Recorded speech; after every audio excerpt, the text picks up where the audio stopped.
ठीक है, difference between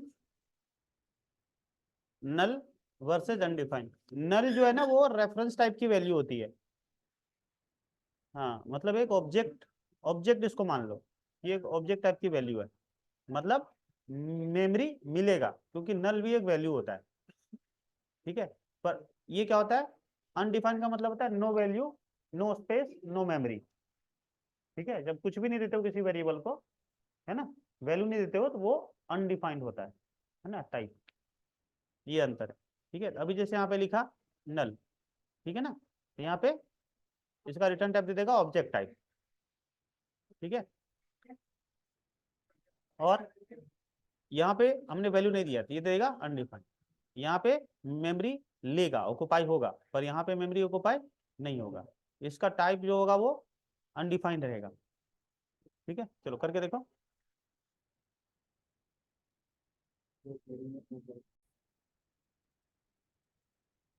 ये नन जो हो गया ये होता है नॉट अ नंबर। इसका यूज करते हैं चेक वो करने के लिए कि जो वैल्यू हमने लिया है वो नंबर है कि नहीं।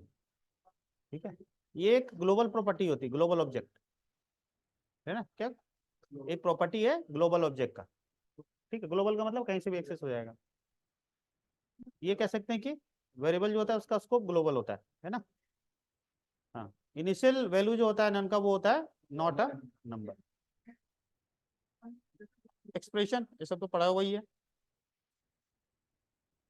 ठीक है ना, ये ऑपरेटर है, ये दोनों ऑपरेंड्स हैं, और इन पूरे को एक्सप्रेशंस कहते हैं। वो अर्थमेटिक में आ जाएगा ना।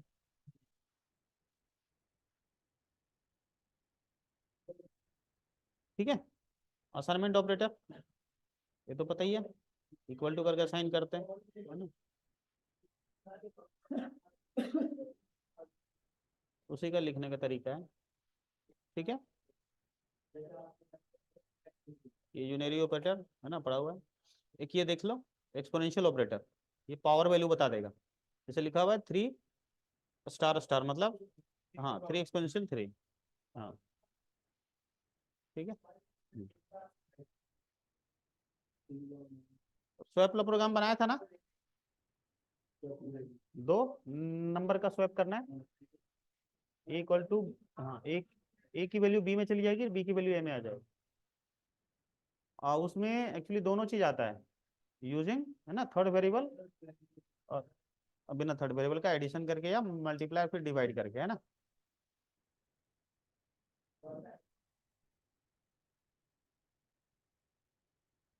अब ये हमेशा पूछा जाता है इंटरव्यू में, जावास्क्रिप्ट में ये फिक्स है, डबल इक्वल और ट्रिपल इक्वल। हाँ, ट्रिपल इक्वल जो डेटा टाइप भी चेक करता है, डेटा टाइप भी सेम है कि नहीं, तो वैल्यू के साथ डेटा टाइप भी सेम होना चाहिए, तब जाके इक्वल होगा।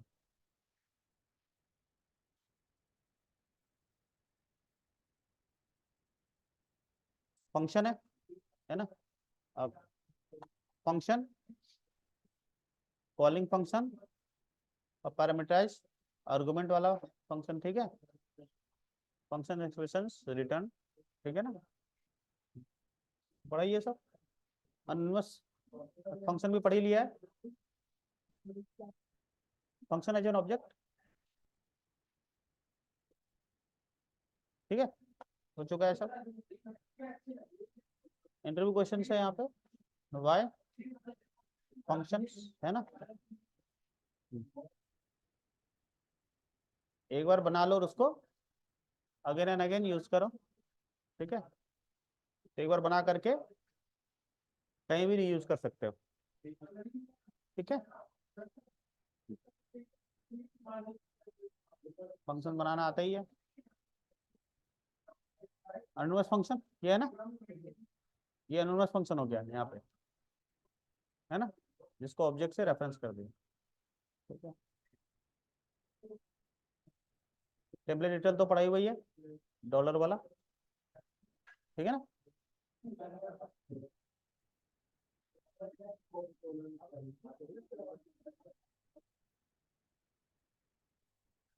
ठीक, अब एरे के कुछ प्रोग्राम्स हैं, ये सब अपन ने कर रखा है, ट्रेवर्स कर रखा है, सर्च कर रखा है, फिल्टर, सॉर्ट, है ना, इंसर्ट, ऐड, रिप्लेस, डिलीट, ये सब कर रखा है ना, तो कट ऑपरेशन बोलते हैं। इंसर्ट, अपडेट, डिलीट, क्या करा हुआ, मैप, रिड्यूस, फिल्टर से पढ़ा था एरे का।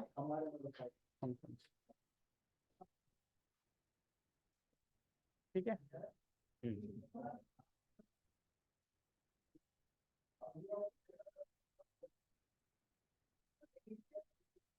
ठीक है, तो कोई चुका।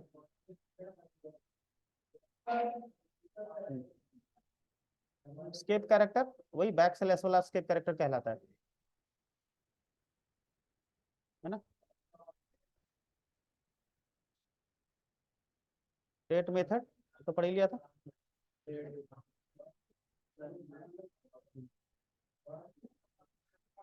अब window versus document, window ascendant होता है और डॉक्यूमेंट डिसेंडेंट, मतलब ये सुपर सेट होता है, ये सबसेट होता है, मतलब विंडो के अंदर ही डॉक्यूमेंट होता है। ये जो होल स्क्रीन है ना, ये विंडो मान लो, और उसके अंदर जहां भी लिख रहे हो ना, वो डॉक्यूमेंट हो गया। तो जैसे हम डॉक्यूमेंट डॉट राइट लिखते हैं, वहां पे window dot document dot right लिख सकते हैं, क्योंकि डॉक्यूमेंट विंडो के अंदर है। बट जो हमारे विंडो ऑब्जेक्ट्स होते हैं ना, इसको वॉर्म बोलते हैं, जैसे अलर्ट, कंफर्म, प्रॉम्प्ट, ये सब डायरेक्ट लिखते हैं, वैसे भी लिख सकते हैं विंडो डॉट अलर्ट। ठीक है। हाँ, मेथड्स, इवेंट्स पढ़ी रखा है। ठीक है, ये इवेंट हैंडलर है अलग अलग तरीके से बनाने का। एक होता है हायर ऑर्डर फंक्शन और दूसरा होता है कॉल बैक फंक्शन। जो फंक्शन दूसरे फंक्शन को कॉल करता है, वो हो गया हायर ऑर्डर फंक्शन, और जो फंक्शन एज एन आर्गुमेंट पास हो रहा है, वो होता है कॉल बैक फंक्शन। जैसे देखो यहाँ पे, ये एक फंक्शन है ना, ये कैलकुलेटर, ये किसको कॉल कर रहा है, ऑपरेटर फंक्शन को। ठीक है, यहाँ पे कुछ भी पैरामीटर दे दिया है ना, ऑपरेटर को यहाँ पे कॉल कर दिया। अभी ऑपरेटर फंक्शन जो है वो कहाँ है, किधर गया,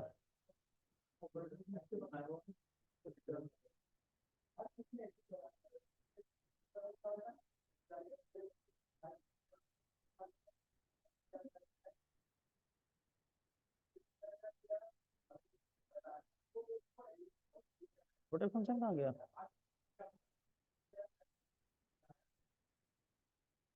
ओके, ये देखो, उसको छोड़ो, ये कैलकुलेटर है ना, ये हो गया higher order function.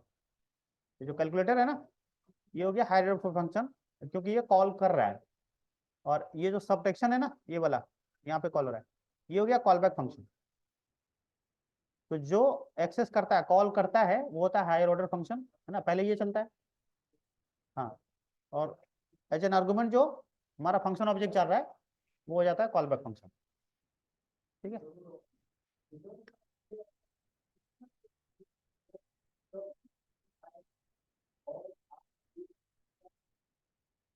Stirring function क्या होता है, जब ऐसे बनता है, नेस्टेड फंक्शन बनते हैं, है ना, फंक्शन के अंदर फंक्शन, फंक्शन के अंदर फंक्शन, तो उनको हम ऐसे भी लिख सकते हैं।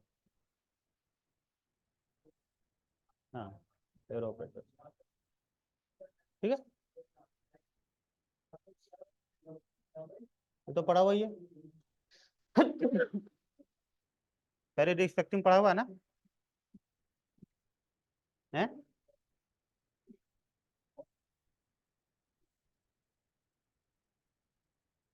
ठीक है,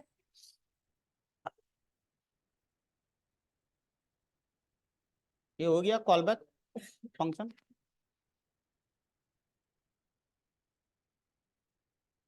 ये भी क्या होता है, जैसे अपने पास ये होता है टाइम आउट, यहाँ पे जो फंक्शन कॉल करते हैं ना, ये कॉल बैक फंक्शन तो कहलाता है।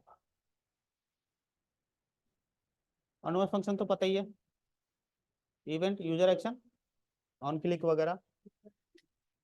ठीक है, difference between synchronous and asynchronous JavaScript, देखो होता क्या है, सिंक्रोनस का अर्थ होता क्या है, कि जो भी चीज होगा एक फ्लो में होगा, मतलब जो पहले आ रहा है पहले वो एग्जीक्यूट होगा, फिर उसके आगे वाला।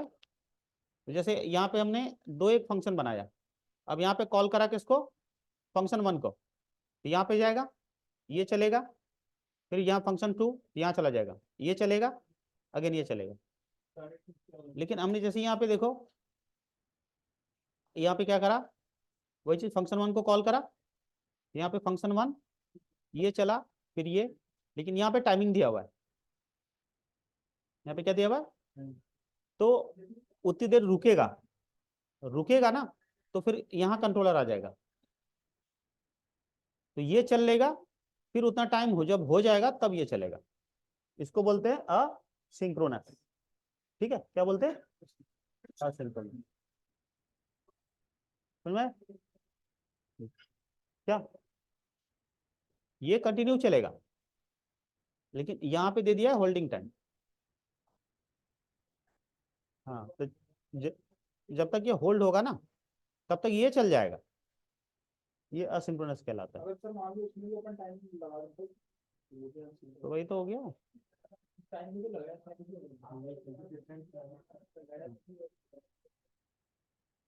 इवेंट लूप क्या होता है, यही होता है क्या है इवेंट लूप, देखो यहाँ पे जावास्क्रिप्ट जो है ना वो इवेंट लूप पे काम करता है पूरा। जैसे यहाँ आया था, यहाँ फंक्शन 1 पे के पास गया, ठीक है, उसके बाद ये ना चला, अब यहाँ पे गया ना, तो इसको एक्चुअली क्या है, एक कॉल स्टैक होता है उसमें डाल दिया, मेमोरी होती है, स्टैक और हीप दो मेमोरी होती है, डायनेमिक चीजें जितनी होती है वो हीप में जाती है, स्टैटिक चीजें सारे स्टैक में जाता है। तो इसको क्या है, स्टैक में डाल दिया, वापस जो कॉल होगा उसको बोलते हैं कॉल स्टैक, इसको कॉल स्टैक में डाल दिया, ठीक है, वहां से वापस यहाँ आया, उसके बाद कॉल स्टैक के पास देखेगा कि वहां कुछ एग्जीक्यूट होने वाला है क्या, यदि है मिला तो उसको चला देगा। इसको बोलते हैं इवेंट लूप। इवेंट का मतलब यूजर एक्शन, लूप का मतलब रिपीट होना, जा जाके देखना बार बार, ठीक है, फिर वहां से निकाल के एग्जीक्यूट करवाना, यही इवेंट लूप कहलाता है। बाकी डिटेल में यहाँ लिखा हुआ है, देख लेना, ये भी इंटरव्यू में पूछा जाता है। ठीक है, यहाँ थ्योरी लिखी हुई है पूरी। अब ये देखो प्रॉमिस, है ना, प्रॉमिस पढ़ते हैं नेक्स्ट क्लास में। हाँ,